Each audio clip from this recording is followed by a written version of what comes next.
Alright, and what is going on, everybody? Quancredible here to bring you the review for Black Clover chapter 250.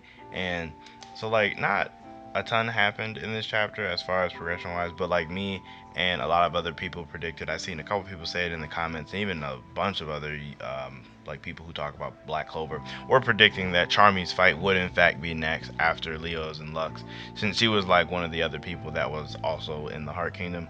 So we did in fact get that this week, which was cool. I myself am typically pretty spoil heavy, whereas I'll always check out all of the spoilers and read the unofficials and all that stuff. But this time I was really avoiding it. Well, not really avoiding it, but I just didn't catch a lot of it in the beginning. So I was I'm just not even gonna really pursue it or look at it.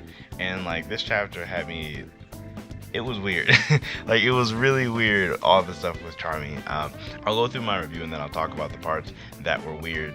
But yes, basically Charmy's flying to I guess where the danger is closest to her or whatever. And we get our first look at this other dark disciple, Halbit. I'm assuming that's how you say her name. And she has hair magic to keep in theme with I guess the body ish magic or body type magic, as I like to think of it in the Spade Kingdom.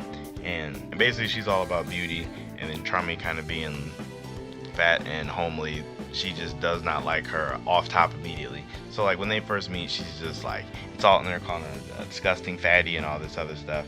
And basically Charmy's just mad that she's destroying the forest. Of course, it's a very Charmy reason.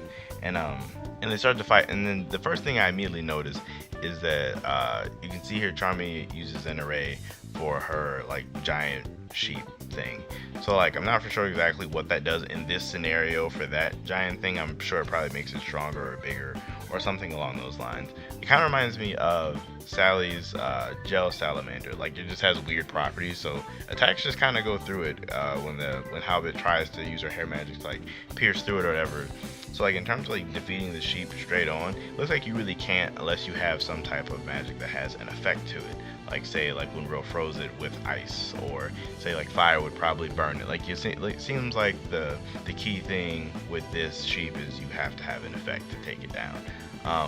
Now Halbit notices that just because her attacks can go through it doesn't mean that she can't block the attacks, and she totally tanks Charmy Sheep's punches with her hair, which is really impressive when you think about it. Charmy Sheep are definitely strong enough to put a lot of top contenders down. I don't really think there's tons and tons of characters that could really get beat up by Charmy Sheep and just be cool, but her hair eats it, and then also it goes through it, so she can still attack Charmy if she goes straight for her body. And this is where I kind of wish the chapter would have went into more on Charmy's backstory, because in the beginning of the fight she's just really angry, like I said, because she remembers how nice the Heart Kingdom was to her and how good the food is. And then when she's losing in this fight, it's she just kind of transforms into her dwarf form, and it's I kind of wanted the moment kind of how Luck had, where it showed when he was first learning arrays and that he had a knack for it, or kind of how Leo had when his teacher was kind of just telling him to be him. But it's Charmy didn't really get that moment where we got to see what made her stronger or anything, or see what I wanted to know if she possibly learned how to just transform into her dwarf form at will over the 6-month time skip, or maybe they could have even inserted more of her backstory so we can know more about who she is as a character. There was definitely some opportunities that I wish they would have taken to expand more on Charmy's character, because we really don't know anything about her all like that. I feel the more I think about it, I think as far as the Black Bulls go, we know the least amount about her. Yeah, as far as the Bulls go, Charmy, we definitely know the least amount about her. So I just wish in this moment with her in this fight that they would use that to explain more about her. So yeah, Charmy turning into her dwarf form at will was pretty hype. And then so she's able to use her food magic, where she's able to eat the opponent's magic. So it doesn't quite function the exact same, or I wouldn't say the same, but I guess it doesn't operate the way I thought it did, because we still don't really know a lot about her food magic like that. But I kind of thought the wolf could just suck magic up, because when she did it against Lyra, or Elf Rill, whatever you want to call it, him, she kind of just sucked up all of his paintings. But I guess that's probably just because they were in an enclosed area, so they were just near her, so she could just suck them up. But with the Terror Chick, she was trying to stab her with the fork or the knife and just couldn't get her, and she was able to dodge it, and I'm assuming she couldn't suck it up, or she just would have.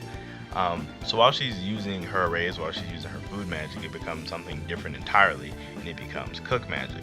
Now, before I get into all of that, something that I thought about is, okay, like when Luck was able to use true lightning magic, or Leo was able to use true fire magic, it makes me believe that, like, with these kind of elements you get true magic. But what if with elements that don't necessarily have a true form, like, cause like true lightning, true fire are actual lightning, or are actual fire, but like true cotton or true food, what would that be? So that makes me think that with arrays in this case, it might turn your magic into something like different, or more, or like a more advanced form.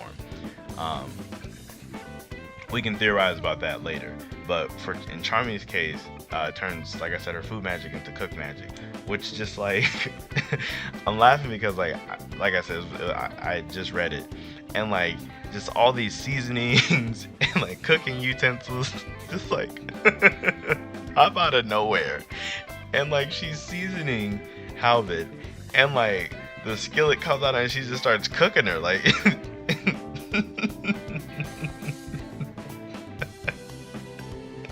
And like, I don't know why it's so funny to me, because it's so ridiculous. Like, because Luck's fight was super serious. Like it was serious. Leo's fight was also serious. Like, these are serious moments. But then Charmy is literally cooking halibut. It's just like, how is that not funny? And like, she eats her hair magic to get her power up, and then just beats her up. Like, it was a very Charmy-esque fight. Charmy-esque, like, everything. It was, yeah, I thought it was hilarious.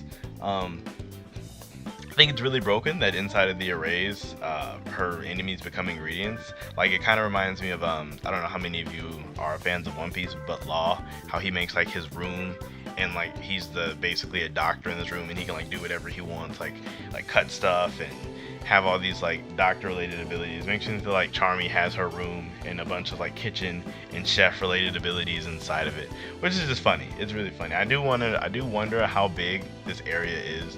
But yeah, you see like multiple arrays like going around, and like to make the room. So like I wonder, like, because we haven't really seen like multiple, I guess, like, because we've seen arrays be used so many different ways now. We've seen like the really huge one with Leo, seen like Luck stacking them together. Now we see Charmy like wrapping a bunch of them around in like an area. So like there's definitely lots of different ways to use these runes and arrays to like get different weird effects on things. So like definitely would love to see more on this magic for Charmy, considering she could like control people in this space from what it seems like. And this other part was also funny when Petrov, he's like, I truly did create a monster. Like, that was really funny to me too, because he really did. Charmy was already a monster, and then he just made her like a million times more threatening. With now she has the ability to cook people and then eat their magic, or cook their magic and then eat them.